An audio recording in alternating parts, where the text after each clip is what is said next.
Olá, ouvintes, sejam muito bem-vindos a mais um episódio do Trilhas da História, um podcast do projeto de extensão do curso de História da UEA em Tefé, Amazonas. Acesse os episódios do Trilhas nas plataformas de áudio, você já sabe, é só digitar ali, Trilhas da História e seguir o nosso podcast. Eu sou o professor Daniel Lima, professor do Colegiado de História aqui do Centro de Estudos Superiores da UEA, e juntamente com meu colega Luciano Teles e uma equipe de alunos do curso de História, tocamos esse projeto há mais de 1 ano e meio. E tem sido muito proveitoso passar por aqui tanta gente da história, mas também de outras áreas do conhecimento humano e dialogarmos, conseguirmos transmitir para a sociedade, nesse projeto de extensão, aquilo que é produzido dentro da universidade. Muitas vezes a história oficial tenta apagar as vozes dos grupos marginalizados, das minorias da sociedade.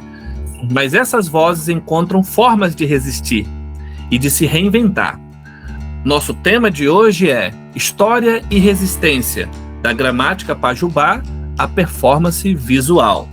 Vamos falar sobre o pajubá, muito mais do que um conjunto de gírias, um verdadeiro sistema linguístico complexo e pleno, forjado nas ruas e na vivência da comunidade LGBTQIA+, brasileira, com fortes raízes nas línguas de matriz africana.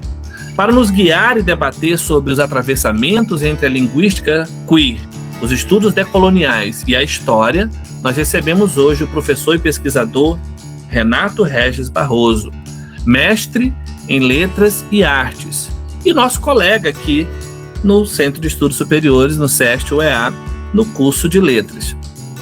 Ele é uma das principais referências acadêmicas no tema e acaba de lançar a obra Gramática Descritiva do Pajubá, um trabalho fundamental para legitimar e provar a estrutura dessa linguagem. Professor Regis, é uma alegria tê-lo conosco. Seja muito bem-vindo ao podcast Trilha da História. Eu quem agradeço o convite, Daniel, aí com esse projeto do podcast tão bonito, junto com o Luciano e os meninos do curso de História. Me sinto honrado e lisonjeado de participar. E vamos lá, porque falar de pajubá é falar de algo que eu já trabalho há 15 anos da minha vida. Então, enfim, é diversão pura. Maravilha, meu caro. Olha, você sabe que já havíamos falado algumas vezes sobre a possibilidade de conversarmos, né? História e letras, e o lançamento do livro só trouxe, já aproximou, acelerou esse episódio que já estava aí em tese encaminhado para acontecer. Para nós é uma grande satisfação te receber, te ouvir, e esse espaço do nosso podcast é para isso, para que as pessoas possam ter acesso a esse conhecimento. Quero lembrar você que está nos ouvindo aí nas plataformas de áudio, no YouTube, no Spotify, nas demais plataformas, encaminhe esse link para a sua lista de contatos, tá? Para os seus amigos aí do WhatsApp, enfim, das redes sociais. Reposta isso aí. Vamos fazer esse link correr para muito mais gente, especialmente aqui no Médio Solimões, no interior do estado do Amazonas, mas para além das nossas fronteiras, inclusive estaduais. Muita gente ouvindo aí no Nordeste, no Sul, Sudeste, e é isso que a gente quer. Vamos lá, a gente vai começar agora o nosso primeiro bloco de perguntas. Professor Regis, para a gente começar e para os nossos ouvintes te conhecerem um pouco mais, fale um pouco sobre sua trajetória de vida. Quem é o Renato Regis Barroso? O Renato Regis Barroso, mais conhecido como Regis, é uma criança que sempre foi muito alegre desde que nasceu. Dentro da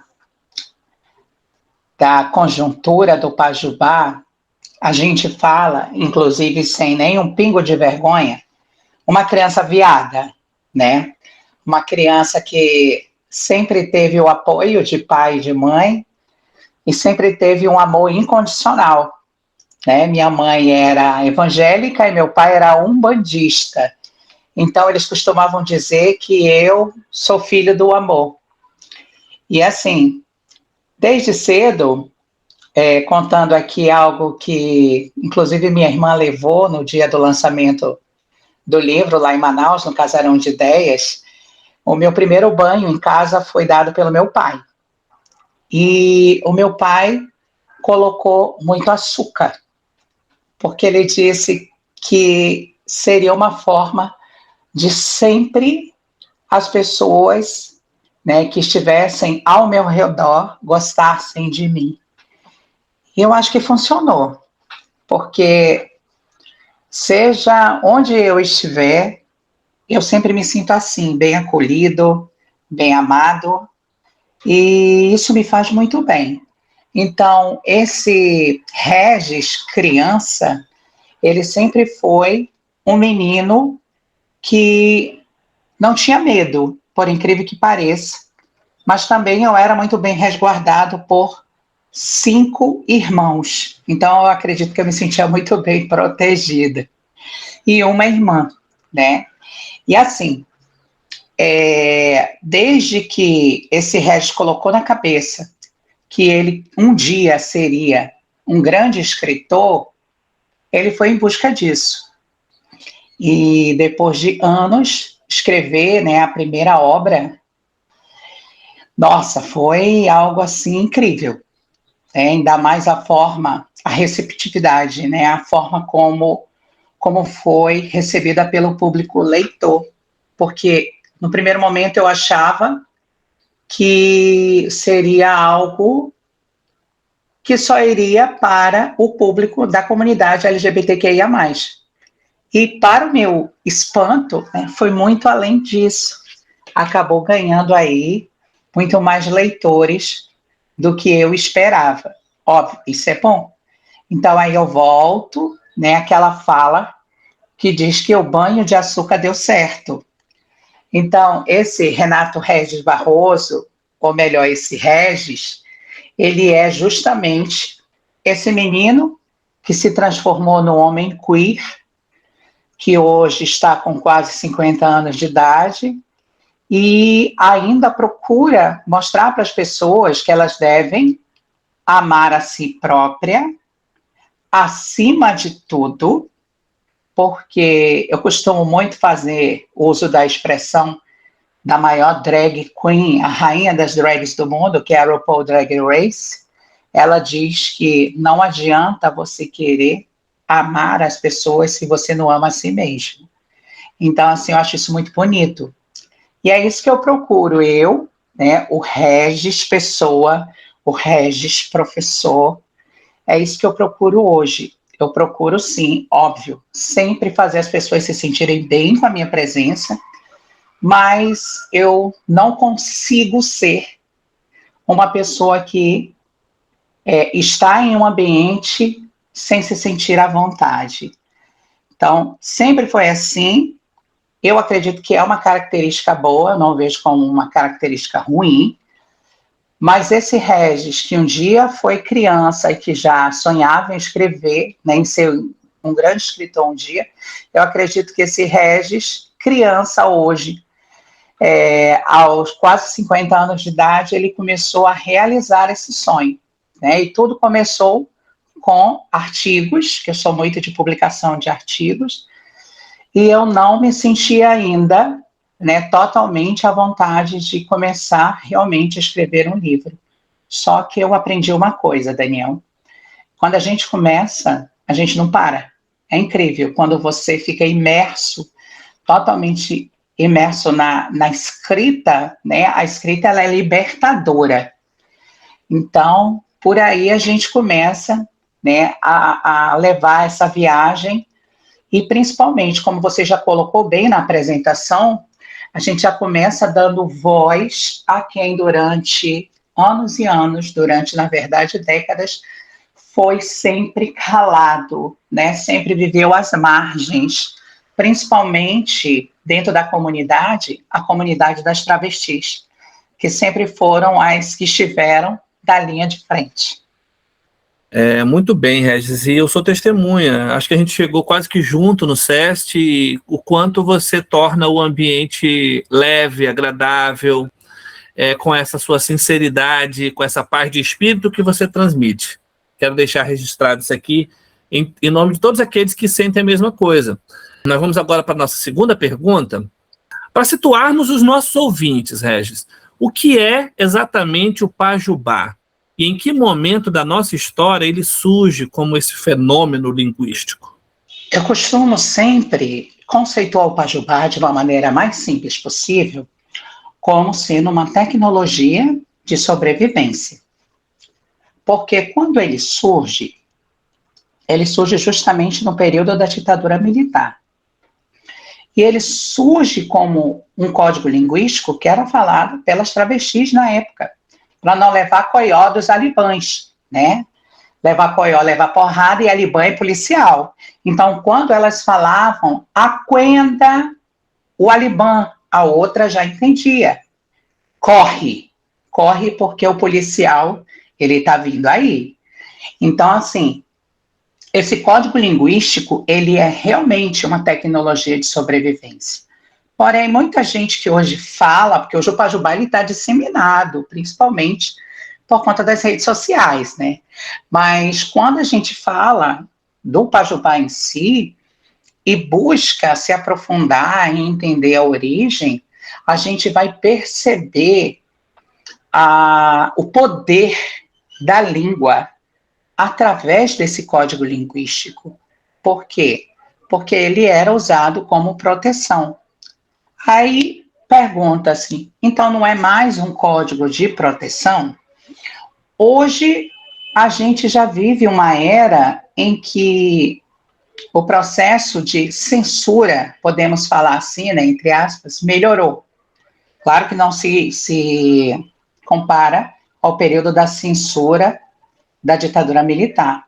Então, se a gente parar para fazer esse processo comparativo do período da década de 60 para o contemporâneo, nossa, a gente vai ver que o Pajubá, ele hoje é muito trabalhado como uma linguagem divertida, né? A gente vê a comunidade, ainda mais quando ela fala muito rápido, porque é espontâneo, né? A língua, ela é totalmente orgânica. E assim, a gente vai percebendo isso na televisão, né? A gente vai percebendo isso nas redes sociais. Então, isso é bacana demais. Hoje você vê o Pajubá como algo, nossa, mega divertido, né? Porque você vai ver a comunidade falando, você vai ver até quem não é da comunidade falando, né? Que seriam as pessoas cis, né? Que nós chamamos. Então, assim, isso é muito bacana, de verdade. Por quê? Porque se torna algo que hoje ele está sendo bem acolhido pelas pessoas, bem acolhido mesmo. Tanto é que os jovens, eles fizeram um empréstimo que vem do Pajubá, e muita gente não sabe que é o gag dela gag, que hoje está na boca das meninas, né? Ah, eu estou gag dela gag. Isso é uma expressão do Pajubá, é uma expressão pajubeira. E assim, hoje, a gente se deparar com uma expressão que até então só era falada pela comunidade e hoje sendo falada por jovens, ou jovens héteros, por exemplo, de uma forma tão natural, de uma forma tão orgânica, a gente percebe, nossa, até que ponto a gente conseguiu chegar. Hoje a gente está na boca que vai além da boca das travestis. Hoje a gente está na boca das pessoas que são as pessoas héteros. Então, assim, isso é uma grande revolução, se você parar para pensar. Por quê? Língua é poder, né? Já dizia Michel Foucault. Então, é essa a questão em si. O Pajubá, que começa como uma tecnologia de sobrevivência, em pleno período de ditadura militar, né, como esse código linguístico realmente para se prevenir, para lutar contra o preconceito, contra a homofobia e principalmente contra a morte mesmo. Porque a gente sabe que muito já aconteceu da ditadura para cá. né? Em plena década de 90, a gente teve uma operação que foi realizada em São Paulo, que ganhou muita notoriedade, que é a Operação Tarântula. Então, ali naquela época, você via que as travestis elas não podiam estar sozinhas, porque sempre que elas eram pegas sozinhas, elas eram mortas. Então, hoje, quando se fala que o Brasil é o país que mais mata LGBT no mundo, ainda tem gente que duvida disso, que discorda. Mas os números estão aí, os dados estatísticos, e realmente é só as pessoas, né, conferirem. Então, a gente pode sim conceituar o Pajubá como uma tecnologia de sobrevivência que surge justamente no auge do período da ditadura militar. É isso. Olha, a gente não programou, mas eu ia fazer exatamente esse relato, aproveitar o espaço, porque o Regis acabou de tocar numa situação muito séria, e eu queria ratificar aqui para você que está nos ouvindo, o Brasil no ranking global de assassinatos. O Brasil é o país que mais mata pessoas trans e travestis no mundo, liderando esse ranking há 15 anos consecutivos. Essa informação é monitorada e cruzada por duas instituições principais, cujos relatórios são as fontes oficiais mais utilizadas por pesquisadores, governos e ONGs. Eu vou dizer aqui as duas instituições principais. A TGU, Transgender Europe. Transmother Monitoring é o projeto global que monitora os assassinatos de pessoas trans em todo o mundo. Gente, só para vocês terem uma ideia, todos os anos eles lançam esse mapa global, mas o Brasil, historicamente, concentra cerca de 30% a 40% de todos os assassinatos registrados no mundo. A gente não pode ignorar um dado como esse.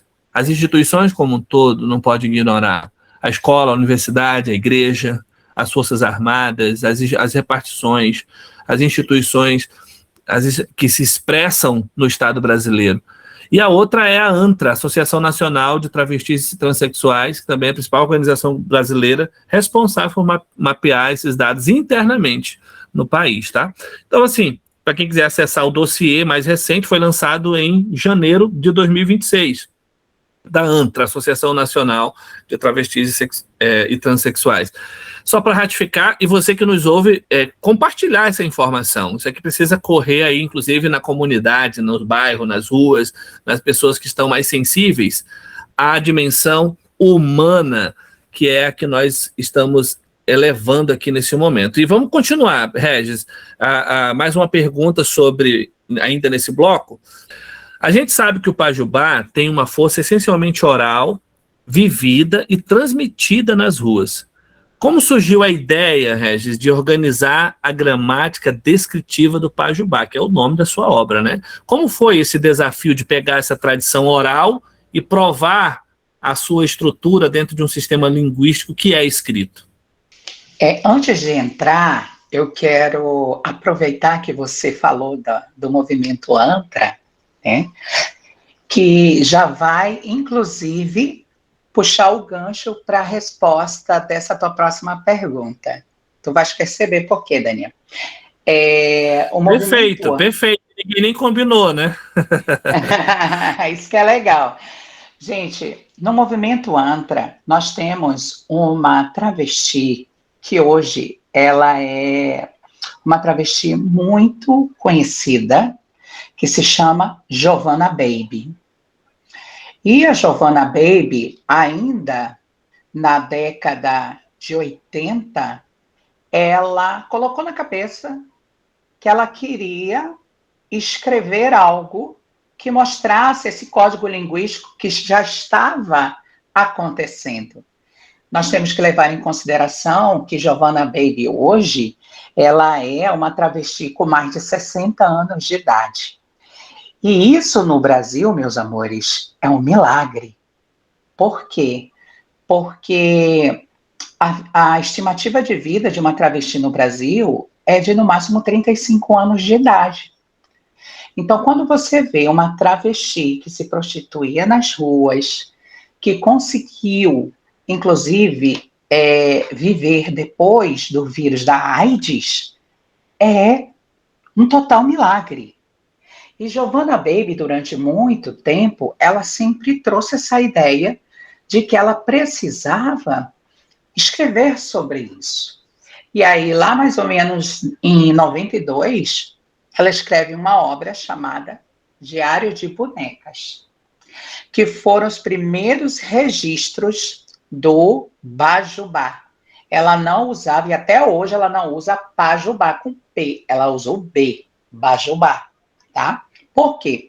Porque ela fala que é um código linguístico das travestis e que nós, né, no caso, nós que eu falo, as outras letras da sigla, que é isso que eu quero dizer, né? Lésbicas, gays, bissexuais, queer. Então, assim, ela fala que nós que começamos a nos apropriar, né, de uma linguagem que era, e até hoje ela ainda, né, trabalha falando isso, que é das travestis. E assim, claro, ela tem total direito de falar dessa forma, e eu entendo por quê, até porque as travestis são as que ficam na linha de frente, e se hoje nós temos muitos direitos civis conquistados, né, ao ponto de hoje eu ser casado com meu marido no papel, sem dúvida, eu devo às travestis, né, eu devo ao sangue de muitas que morreram para poder conquistar esses direitos civis. E assim, em todas as entrevistas da Giovanna, ela costuma falar isso, né? Gente, não é Pajubá, é Bajubá. Isso eu acho engraçado. Mas só para deixar aqui bem claro, é só uma variante, gente. Tanto Pajubá quanto Bajubá, dentro do contexto de semântico, né, o contexto de significado, quer dizer a mesma coisa, tá bom, queridos? Só para deixar bem claro. Pajubá, a palavra Pajubá vem do Iorubá, para quem não sabe, e quer dizer segredo, tá? Se alguém quiser consultar melhor, pode ir no dicionário do Beniste, né, que é o dicionário Iorubá. E assim, lá ele vai dizer que Pajubá quer dizer segredo. Só que quando a gente utiliza Pajubá na comunidade LGBTQIA+, quando ele vai para as ruas, ele sofre um processo de ressemantização, ou seja, ele vai sofrer as variações, as modificações. E hoje o que é Pajubá? Pajubá é fofoca, é babado, né? É isso que é Pajubá. Então, assim, é interessante, e a gente tem que dar mérito, sim, a Giovanna Baby, porque na década de 90 ela conseguiu trazer as primeiras expressões no Diário de Bonecas. Claro, veio de uma forma muito tímida, né? Veio ainda, né, de uma forma, podemos falar assim, não tão linguisticamente reconhecida, viu? Mas, enfim, mas ela trouxe. Isso que é interessante. Por quê? Foram os primeiros registros, Daniel, de expressões do Pajubá. Vou dar um exemplo aqui. Lá no Diário de Bonecas, a gente vai encontrar Endaka. E hoje a gente não usa mais, né? Vamos falar assim, as gays mais novinhas não usam mais Endaka. Você fala, né? Aquenda Aneca do Cafuçu, ou Aquenda Aneca do Boy Magia. Não cabe na Endaka. Olha aí. Então, você pega e hoje você não vê a expressão Endaka, né? E Endaka é boca. Nada mais é do que boca. Por quê? Porque, assim como tudo que acontece na língua, as palavras, elas vão sofrendo, né, as mudanças, as variações. Isso é normal, por conta da dinâmica da língua. E assim, então, quando eu tive acesso a primeira vez ao Diário de Bonecas, eu pensei, nossa, que bacana, né? Uma ex-prostituta que foi para as ruas, óbvio, porque foi abandonada pela família, né? O lugar que mais você quer acolhimento, geralmente é o primeiro lugar que acaba te colocando às margens, né? E assim, eu tiro o chapéu, respeito muito, conheço Giovanna Baby como pessoa, ela sabe que eu falo de Pajubá também, e assim, tudo a gente tem sim que dar valor a quem vem primeiro. Eu acho muito legal a forma como a Giovanna coloca, inclusive na minha próxima edição da gramática, né? Daqui a uns 5 anos, eu acredito, que é só a primeira edição, a de 2025. Aí eu vou dar um mérito maior e vou falar um pouco mais da Giovanna Baby. Inclusive, Daniel, eu participei recente do evento, né, que é o Pinch of Size, que foi o evento, é um evento internacional, e aí eu falei que, infelizmente, a academia ela só dá valor a quem fala em público e que tem títulos, né, quem é mestre, quem é doutor, quem é pós-doutor. Infelizmente, quando a pessoa ela não tem títulos, né, quando a pessoa não tem uma graduação, enfim, ela não é vista, ela não é ouvida ainda, né? Então, a academia, ela tem muito aí ainda esse preconceito, por mais que nós saibamos que muitas pessoas que mesmo não sendo mestre, doutor, pós-doutor, têm todo um conhecimento aí a compartilhar e também a nos ensinar, né? Que é o caso da Giovanna Baby até hoje.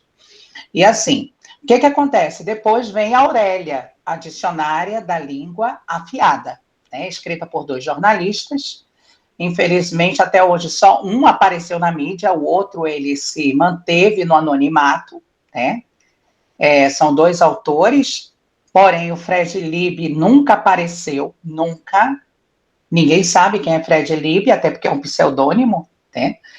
Então, só quem colocou a cara a tapa, que foi para a mídia, que inclusive foi entrevistado pelo Jô Soares ainda, né, na década de 2000, ainda foi o Vitor Ângelo, né, que é o autor chamado Ângelo Vip, né, esse é o pseudônimo dele, como autor da Aurélia, a dicionária da língua afiada. E aí tudo começa por aí, Daniel. Eu simplesmente tenho conhecimento da Aurélia, eu sabia que na época a Aurélia, né, ela tinha sofrido uma censura, e aí eu pensei, nossa, vai ser muito difícil ter acesso a essa obra, mas eu acredito que ela é fundamental para a minha pesquisa. E aí eu mandei um e-mail, eu consegui o e-mail, né, o Vitor Ângelo, ele era já um jornalista renomado, né, inclusive ele tinha uma coluna até na Folha de São Paulo. E aí eu mandei um e-mail. E mandei com toda a esperança que eu tinha. E eu fiquei muito feliz. Ele me respondeu o e-mail. E eu tive acesso ao escritor da Aurélia, Dicionária da Língua Afiada, que foi aquela obra polêmica do Enem de 2018. Né? Então, assim, quando eu conversei com o Vitor Ângelo, inclusive no meu primeiro capítulo do meu livro, da Gramática Descritiva do Pajubá, eu mostro todo o processo, né, como foi o processo metodológico, né, como aconteceu. E lá eu falo do Vitor Ângelo, né, eu enalteço a figura dele, e eu fico até emocionado, eu sempre falo porque quando eu conversei com ele, ele ficou muito feliz em saber que um caboclinho da região, né, do Amazonas, estava escrevendo sobre Pajubá. Ele falou que jamais passou isso pela cabeça dele. Então, ele viu aquilo ali como algo de verdade, algo sensacional. E aí ele pegou e disse assim, no que você precisar de mim, não se preocupe, pode perguntar, e no que eu puder ajudar com informações, eu vou ajudar. Nossa, aquilo ali para mim foi maravilhoso demais, Daniel. E assim, para mim foi como uma espécie de validação, sabe? Poxa, o cara que já estuda isso há 40 anos da vida dele, que já passou por vários programas de televisão, que já passou, né, já foi entrevistado pelo Jô Soares, então eu pensava assim, cara, eu tô falando com esse cara, olha que legal, cara, que massa. E aí, eu botei quente, foi a partir daí que eu me debrucei, porque eu disse assim, como foi que você conseguiu, né, obter tantas expressões para formar uma obra com 1.300 verbetes? Aí ele pegou e disse assim, olha, algumas expressões eu cataloguei pelo Brasil, outras eu fui para Portugal, né, ele era muito viajado, mas ele disse, a gente ainda precisa partir mais ainda para campo mesmo, para ouvir mais. Então, aquilo ali me impulsionou. E aí foi quando eu coloquei na cabeça, quer saber? se eu não for o primeiro a entrar para materializar o Pajubá e passar da oralidade para a escrita, quem vai ser? Então, eu me questionei. E foi quando eu levei para o mestrado e o programa de Letras e Artes, na pessoa do meu orientador, professor Valteir Martins, um dos melhores linguistas do Brasil. Ele simplesmente entrou de cabeça comigo na pesquisa. E aí começamos, né, o processo todo. E foi muito gostoso. Eu sempre fui aquele tipo de pesquisador que amava o que pesquisava. Então, eu saía por aí, eu já observava as expressões que eram faladas, né? Teve até um momento da pesquisa que eu descobri que já existia um pajubá lésbico. Nossa, aquilo para mim foi sensacional, porque até então eu só via muitos, né, gays, homens, falando. Eu não via as lésbicas falarem. Então, aquilo ali foi muito bacana. Só que aí o meu orientador, ele sempre foi muito cabeça. Ele falava assim, não, vamos fazer o seguinte, vamos guardar isso como pano de fundo lá na frente para o doutorado. Ele sempre falava. E nós desenvolvemos. O que aconteceu? No primeiro momento, eu tinha que conceituar o Pajubá. Eu tinha que fazer o Pajubá ele ser compreendido como processo linguístico, né? E, claro, não só compreendido, mas aceito pela academia. E aí eu botei quente para entender o que era o Pajubá. Se o Pajubá era um pidgin, se o Pajubá era um idioleto, um socioleto, se era só uma gíria. Então, eu me debrucei para estudar esse fenômeno, né, o que seria no início. Hoje, óbvio, hoje a gente não se preocupa mais em conceituar, porque o Pajubá está na boca do povo, né, ele se popularizou. Mas naquela época, né, a gente está falando de 2012, 2013 ainda. Então, naquela época não se falava Pajubá, né? Nunca vi, nunca ouvi, e nem ouço falar, era mais ou menos assim. E é isso que é interessante. Então, no primeiro momento, eu busquei justamente me debruçar na origem do Pajubá, por isso que eu comecei a estudar um autor chamado Peter Fry, né? Ele tem uma obra que se chama Para Inglês Ver, para as pessoas que querem estudar mais sobre linguística queer, né? Ele é um antropólogo, Para Inglês Ver, e lá ele traz um capítulo que ele fala da homossexualidade nos cultos afro-brasileiros. Nossa, e aí eu comecei a entender mais esse universo. Aí eu comecei a compreender mais porque os cultos afros eram os que melhor acolhiam, né, os LGBTs. E eu fui me empolgando cada vez mais, e foi dando certo, e eu fui escrevendo, e aí foi quando eu me dei conta, Daniel, de que estava se transformando numa gramática. Quando eu vi que eu já estava começando a registrar processos, né, de morfemas, processos de formação de palavras, quando eu vi que eu já estava trabalhando o campo de antonomásias, a metáfora do Pajubá, então eu disse, caraca, o que é isso?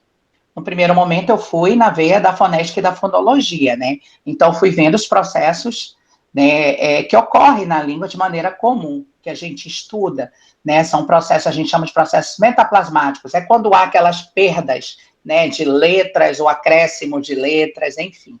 E aí, depois eu fui expandindo, e eu fui me dando conta que estava realmente se transformando numa gramática. Só que o ponto principal da minha dissertação, na época em que eu defendi, foi o Pajubá como código linguístico de identidade, né? O Pajubá como código linguístico identitário, né? Então, assim, esse foi o ponto mais forte da dissertação. E depois de 10 anos, né, da defesa, eu começo a conversar com o Marcionino, que é o meu editor-chefe da Parábola, né, editorial, e juntos a gente vai conseguindo fazer uma obra muito bonita, né, como ficou o resultado da gramática descritiva do Pajubá. E foi interessante porque, logo no primeiro momento, ele, quando leu a primeira, né, quando ele leu ainda o manuscrito, ele disse assim, meu Deus, que obra é essa? Ele gostou muito da minha linguagem, né, porque a minha linguagem é uma linguagem insurgente e poética ao mesmo tempo. E ele pegou e me perguntou, se era realmente uma gramática, se nós daríamos o nome de gramática. Porque quando se pensa em gramática, as pessoas pensam na gramática normativa, a gramática que ensina regras, né? E aí, tanto que eu falei para ele, sim, Marcos, é uma gramática, mas não é uma gramática normativa. Eu até brinquei, eu disse, pelo contrário, é uma gramática que vem contra normas, é uma gramática descritiva. Por quê? Porque a gramática descritiva, ela vem justamente para descrever os fenômenos, sem ficar dando juízo de valor. E por isso que se tornou, né, uma gramática descritiva do Pajubá, porque parte da escuta, parte da fala da comunidade LGBT, levando em consideração que na época eu não entrevistei somente travestis, transexuais, né, lésbicas, não, eu fui além. Eu cheguei a entrevistar, para você ter ideia, eu consegui entrevistar um crossdresser, que é muito difícil, né, um crossdresser se pronunciar. Então, e aí eu entrevistei garotos de programa, né, bissexuais, e também entrevistei pessoas heterossexuais, porque eu queria ter uma visão de como é que o Pajubá estava começando a se expandir ao ponto de chegar às bocas de pessoas que eram fora da comunidade LGBT. E por aí foi, tá? Muito bem, eu acho que eu quero destacar a linha de exposição do Regis nessa pergunta, né, gente? É muito oportuno e sensível da sua parte, né, Regis, resgatar a história do antes, né? Falar sobre os ombros de quem já atuou nesse campo gramatical. Isso está registrado aí, você viu. E olha, gente, a gente acredita, Regis, que a gente começou bem o nosso primeiro bloco. Já tá subindo aí, olha só esse samba enredo aí. Paraíso do Tuiuti. Tá subindo aí, você vai passar aí um minutinho. Ouve um trecho dessa canção e daqui a pouquinho a gente retoma o nosso segundo bloco. A cada 34 horas, há um assassinato de pessoa LGBTQIAPN+, colocando o Brasil como número 1 neste tipo de morte violenta. Por isso, trazer luz à história de Chica Maricongo é fundamental. O paraíso do Tuiuti é Chica. Todas somos Chica. Chica vive na fumaça.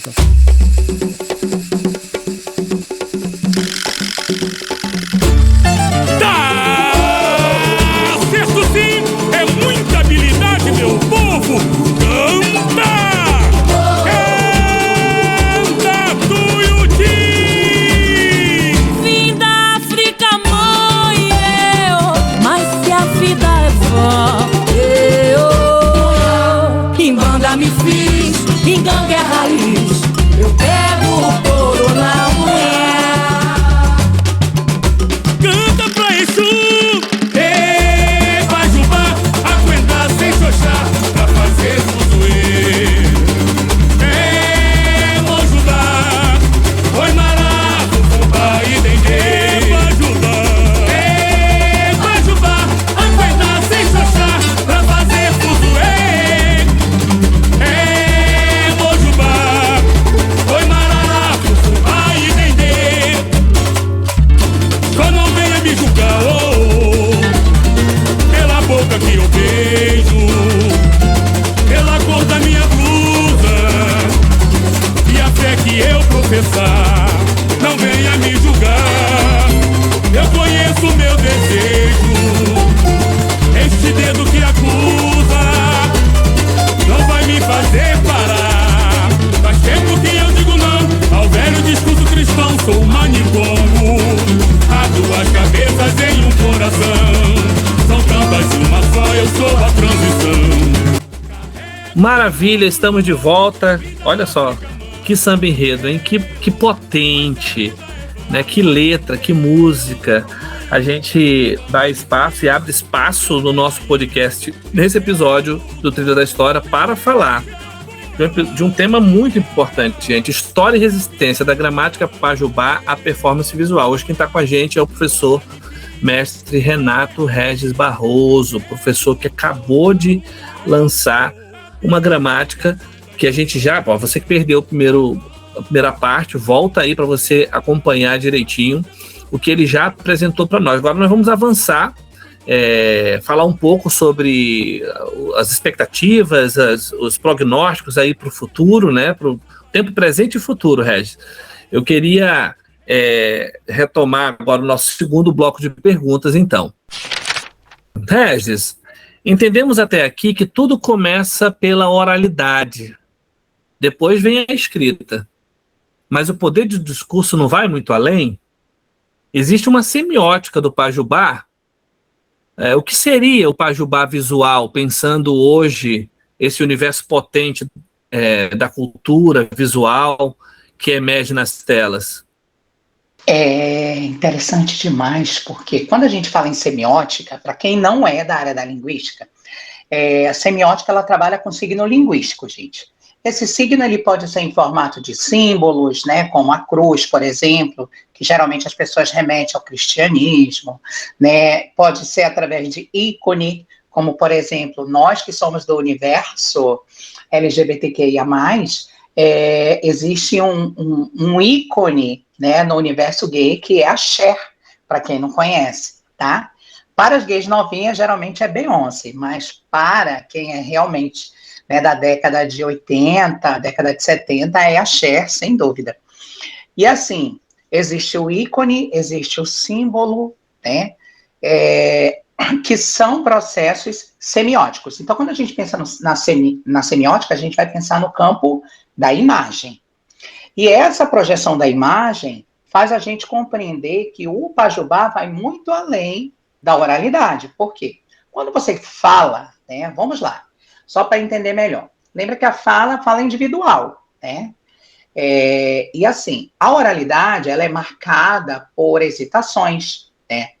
A oralidade é marcada por pausas, a oralidade é marcada por gestos. E a oralidade, ela já traz em si uma certa performance, só para entender melhor. E assim, quando a gente materializa o Pajubá da oralidade para a escrita, a gente está trazendo e constituindo um sistema linguístico, né? O que torna algo dentro do processo realmente linguístico, acima de tudo, é quando você consegue fazer essa materialização. E assim a gente acaba transformando o Pajubá numa língua mesmo, né? Uma língua da comunidade. Só que a gente tem que levar em consideração que essa questão performática, ela já existe há muito tempo. E a gente pode colocar como exemplo Ney Matogrosso. Por quê? Porque Ney Matogrosso ele surge ali no auge da ditadura,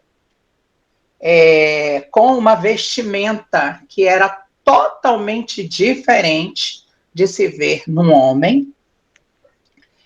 Tanto que ele foi chamado a atenção várias vezes, né, quando ele gravava para os programas, por conta do olhar, né, enigmático, aquele olhar lindo de Ney Matogrosso, por conta, né, da sua performance de dança mesmo, e por conta da roupa que ele usava.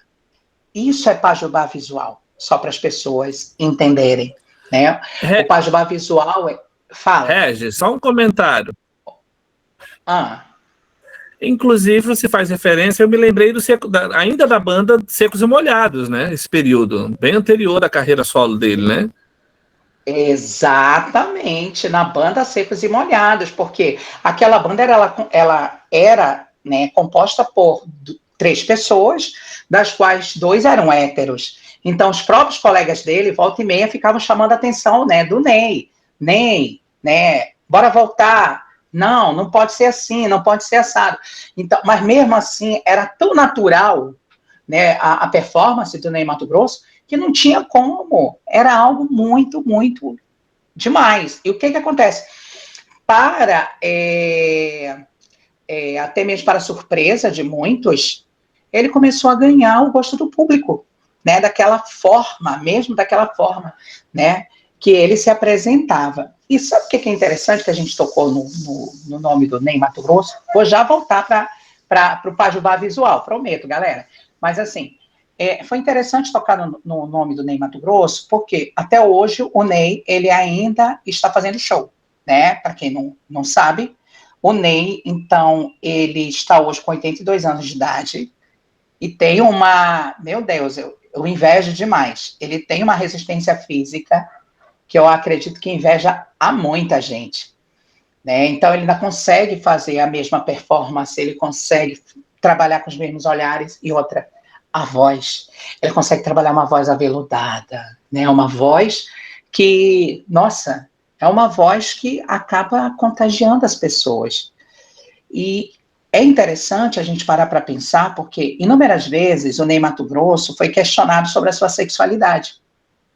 E eu sempre gostei muito da resposta que ele deu, e até hoje ele dá, que é: eu não preciso falar para ninguém sobre a minha sexualidade. Eu sou quem eu sou. Eu acho isso muito bacana, de verdade, porque hoje, por exemplo, as gays mais novas que não conhecem a história, né, de Ney Matogrosso, elas veem isso como algo ofensivo. Mas quem entende o discurso e quem passou pelo período, né, do auge do período da AIDS, que passou pelo período da ditadura militar, entende quando ele fala isso, né, que ele, por si só, ele não precisa ficar falando para os quatro cantos do mundo sobre a sexualidade dele. Né, e por isso que ele é a grande representação do universo queer, do que é o queer, porque o queer é isso, é o diferente, né? Naquela época, o pessoal falava muito que ele era andrógeno, enfim. Né? Então, assim, é interessante a gente parar para pensar nisso. Então, essa performance do Ney é um pajubá visual. Assim como hoje a gente vê as figurinhas, né? As figurinhas são processos semióticos, são imagens. Então, nós temos emojis, nós temos as figurinhas e, principalmente, os memes.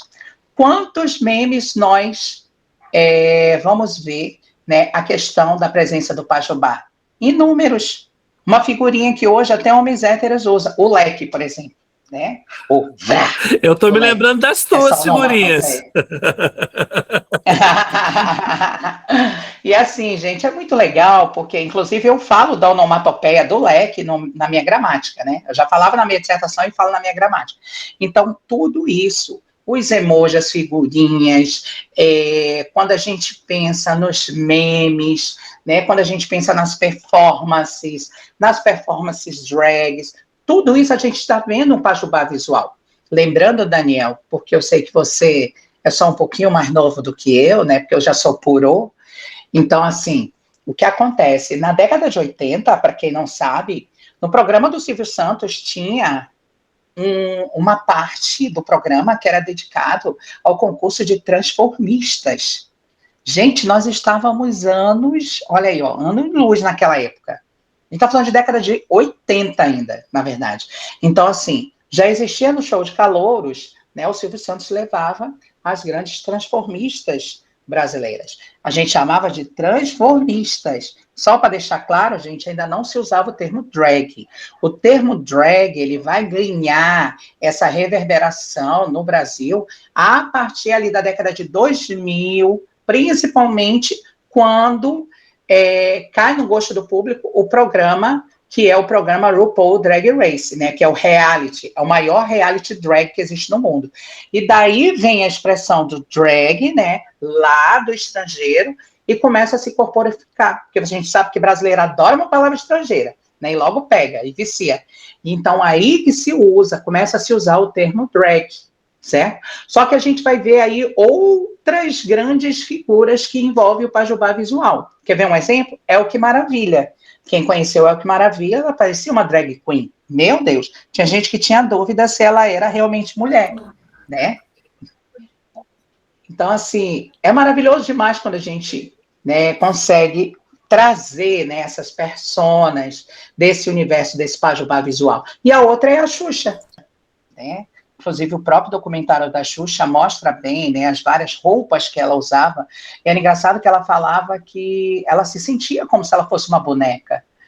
E as indumentárias, enfim, tudo isso é pajubá visual. É isso que é interessante, porque a gente, às vezes, a gente percebe que pessoas que são realmente dentro da comunidade não tem tanta propriedade para falar, né, sobre tudo isso. E por isso que a gente tem que pesquisar, tem que estudar, independente da área em que nós estejamos atuando, a gente tem sim que se informar. Então, isso tudo são exemplos de pajubá visual. E olha que eu não toquei, né, nos personagens da televisão brasileira, até porque vocês vão ter esse gostinho no meu doutorado, né, que eu vou trabalhar com o pajubá visual. Isso. Eu vou trabalhar justamente com pajubá visual na mídia televisiva. Então, a gente vai pegar desde os primeiros personagens ali das novelas, né? A gente vai trabalhar com personagens como Zé Maria de Chica da Silva, a gente vai trabalhar com personagem também de programas, né, da época, de Vivo Gordo, Chico Anísio. Tem muitos, mas muitos exemplos que a gente pode, óbvio, né, citar, mas tem um que acabou ganhando muito, né, ou melhor, dois, que ganharam demais o gosto do público. Um foi o Félix, né, o Félix com seus bordões, que marcaram, né, e o outro foi o Cro, né.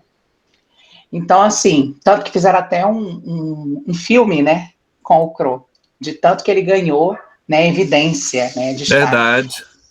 Então, tudo isso é interessante para que a gente comece a pensar que esse pajubá, que era oral, foi para a escrita, né, e acabou ganhando mais ainda esse espaço visual. Porque hoje a gente vive essa cultura da imagem, né, essa cultura visual é muito forte.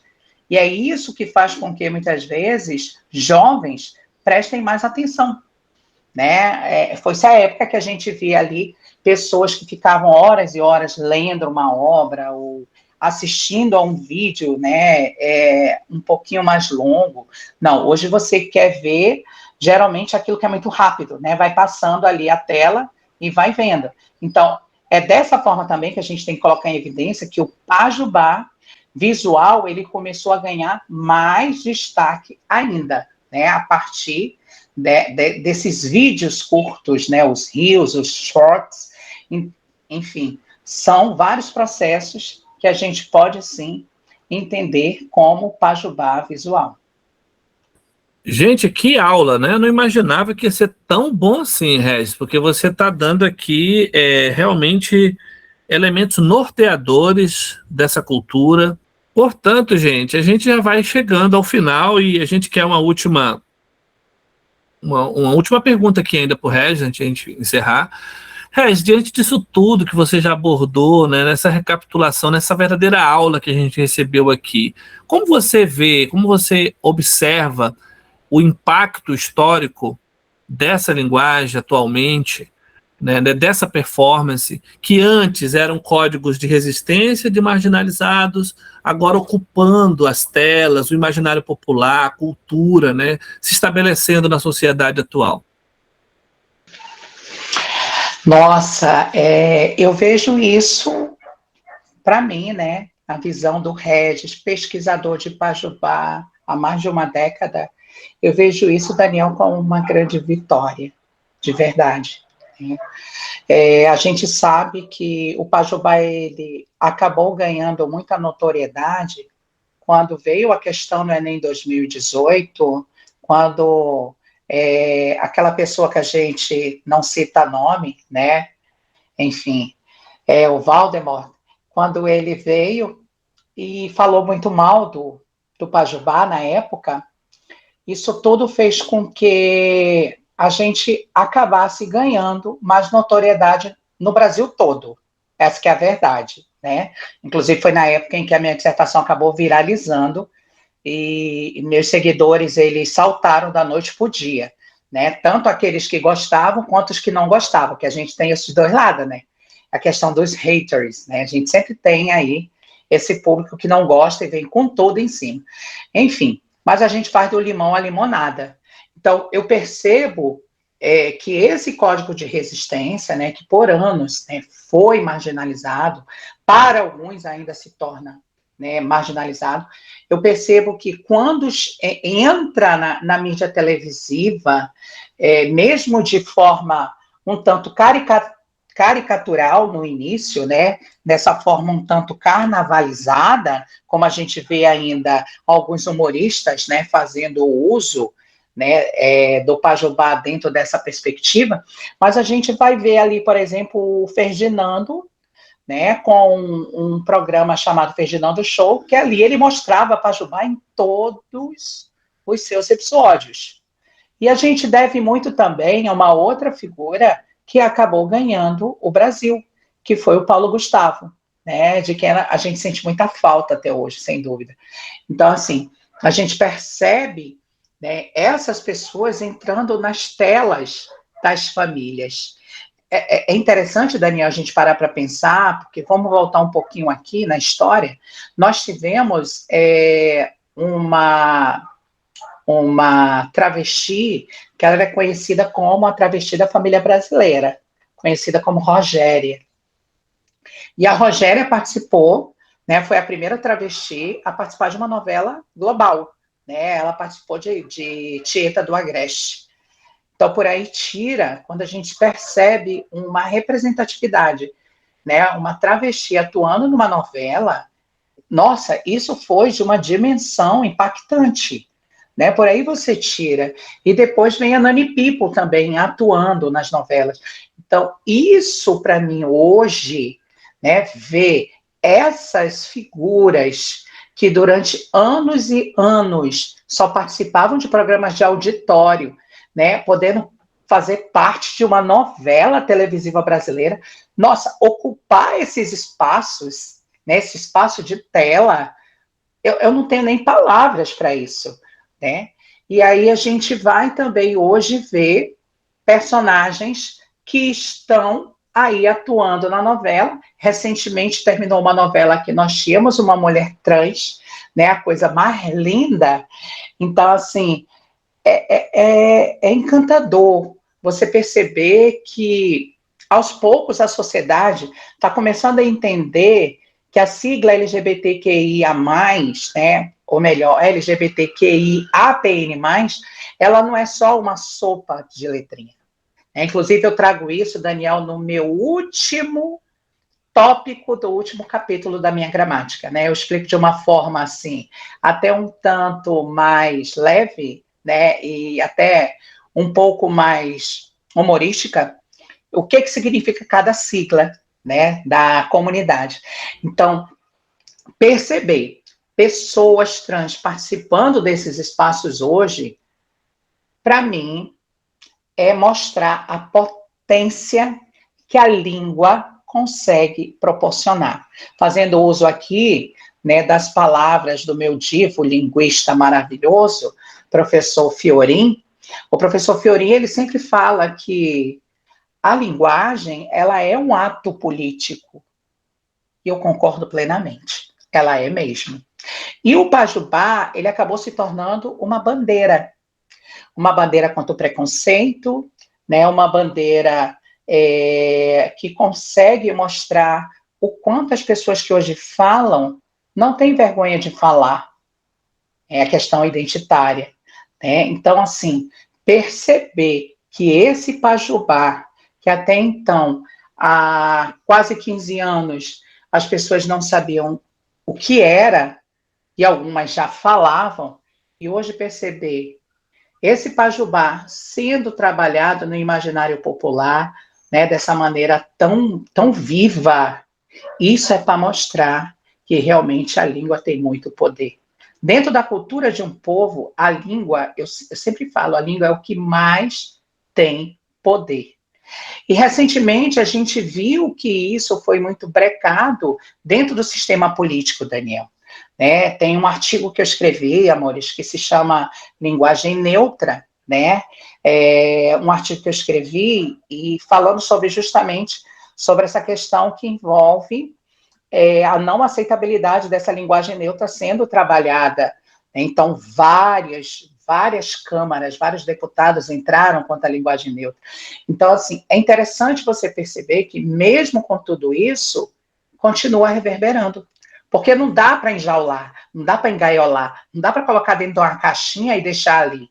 Durante muitos e muitos anos, muitos tiveram que viver dentro dos armários. E hoje, perceber que você fala pajubá, que você vive pajubá, é mostrar que você não quer mais voltar para o armário e que não tem por que mais voltar para o armário. Regis, essa sua última fala nos enche de esperança, porque, gente, eu lembrei de um poema de uma filósofa que um tempo atrás até aparecia mais na mídia, que é Viviane Mosé, e ela tem um poema que é Receita para lavar a palavra suja. E tem uma parte dele que traduz um pouco isso que o Regis sinalizou para nós, quando diz que a palavra não diz nada. O que diz é o acordo estabelecido entre aquele que fala e aquele que ouve. Depois de você ter ouvido tudo isso que foi falado pelo Regis aqui nesse episódio, será que nós temos um acordo de ouvi-lo? Essa é a pergunta que se faz, porque ouvir por ouvir não é apenas a questão da nossa audição aqui, do ouvido que capta uma voz, mas é de ouvir consciente, é de traduzir isso para o dia a dia, para o cotidiano, porque o que vai reverberar uma sociedade mais justa, mais igual, mais humana, é a percepção que você tem do outro que está falando. E acho que você fez isso de uma maneira esplendorosa, meu caro. Esse episódio, eu fico muito agradecido por esse momento que nós tivemos aqui. Estamos chegando ao final. Eu queria que você deixasse aí os seus agradecimentos finais, suas considerações finais.